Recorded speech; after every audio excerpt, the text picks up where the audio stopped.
Dan saya selalu bercita-cita pengen jadi hafiz Al-Quran. Harus ada cita-cita dari kita harus jadi hafiz. Sedikit bicara tentang bab hafal Quran buat kita yang gak mondok nih. Kalau teman-teman pengen jadi hafiz, targetnya jangan setahun atau 6 bulan hafal. Itu jadi putus asa nanti. Memang motivasinya ada orang yang 3 bulan hafiz, 6 bulan hafiz, setahun hafiz. Tapi kan dia mondok, 24 jam menghafal Quran. Kita kan banyak kesibukan yang lain, yang lebih realistis. Berapa? 6 tahun hafiz. Gimana cara 6 tahun hafiz? Sekarang rata-rata usia kita berapa?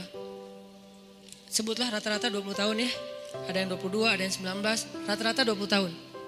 Ustadz segitu juga? Ya kurang lebih lah. Rata-rata 20 tahun. Berarti 26 tahun itu cepat banget. Ya udah deh, jangan terlalu 6 tahun, 10 tahun. Kalau kita mau menghafal Quran 10 tahun hafiz, berarti sehari kita cuma perlu menghafal 2 baris.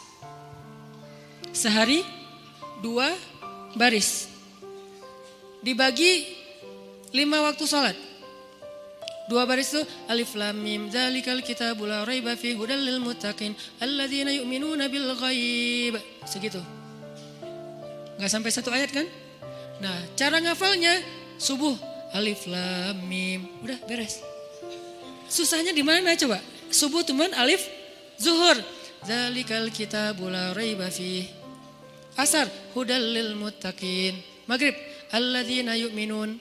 Isya bil ghaib. Selesai. 1 hari 2 baris. Tapi butuh istiqomah, butuh dawam, konsisten. Kalau sehari 2 baris, maka 10 tahun. 10 tahun itu gak lama loh. Saya tuh di Bandung udah 13 tahun, gak kerasa. Seolah-olah baru kemarin saya datang dari Kairo ke Bandung, sekarang udah 13 tahun, gak kerasa gitu aja.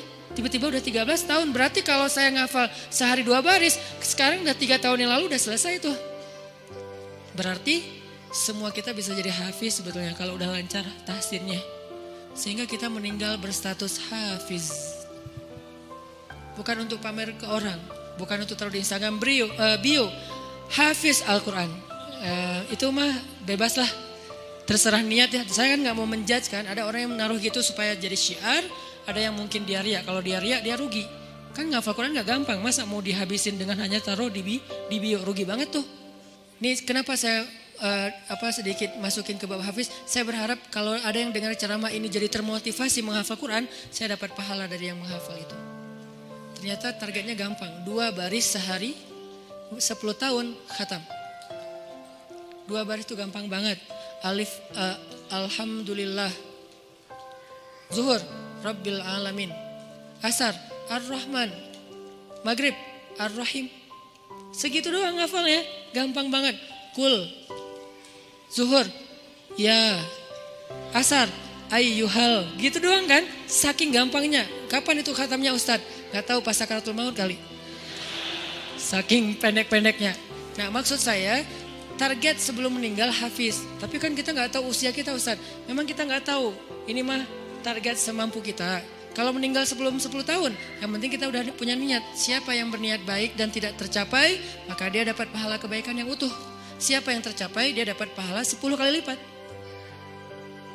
Kalau kita meninggalnya usia 40 tahun, usia 50 tahun, udah hafiz. Tahu gak kedudukan hafiz di akhirat nanti kayak gimana? Itu keren banget.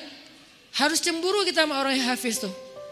1, dijamin surga, kalau dia ikhlas, dijamin surga. Kita tuh bukan golongan sahabat. Saya kemarin pas datang ke kuburan Uhud ya, namanya Jannatul Uhud, surga Uhud. Kenapa? Karena di situ dimakamin 10.000 ahli surga.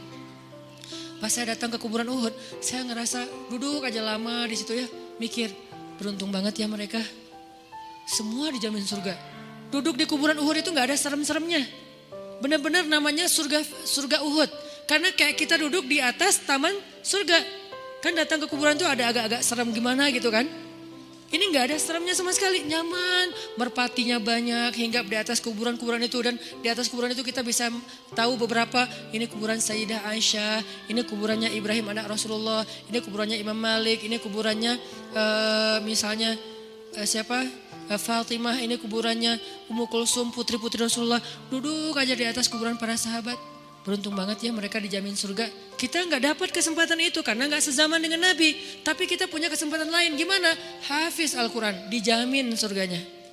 Dengan syarat ikhlas dan tidak berbuat dosa besar. Dijamin surga. 1. Kedua, bisa bawa 10 orang selain mantan ke surga. Kasihan juga ya mantan ini ya. Makanya jangan jadi mantan. 10 orang. Siapa aja? Ayah, ibu, udah pasti tuh. Makanya saya pengen menghafal Quran biar kalau saya khatam, saya ngerasa di dunia tuh belum sempat berbakti sama ibu dan ayah saya. Keburu meninggal pas tsunami. Nanti saya pengen berbaktinya di akhirat. Berbakti di akhirat, hafal Quran. Sehingga nanti di akhirat saya berharap berhusnuzon ke Allah, bukan sok pede ya. Kayak Ustaz udah paling pasti masuk surga aja. Bukan, husnuzon ke Allah. Nggak boleh sok pede. Kalau sok pede namanya mentazkiyah diri sendiri. La tuzakku anfusakum. Berhusnuzon ke Allah, Allah maha menepati janji. Saya bisa bawa, mak yuk ikut abang. Kemana bang? Surga. Kan enak ya. Bapak yuk ikut abang kemana? Surga.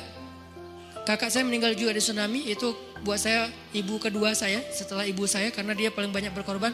Kak Yus yuk ke surga. Kemana? Ayo ikut abang. Kemana bang? Surga. Itu tuh kayak goals akhirat goals lah. Kalau kita punya life goals, ini adalah akhirat goals. Buat siapa lagi? Istri. Buat siapa lagi? Anak. Kalau semuanya hafizoh, ya berarti lebih banyak lagi yang bisa kita bawa. Itu tuh keren banget.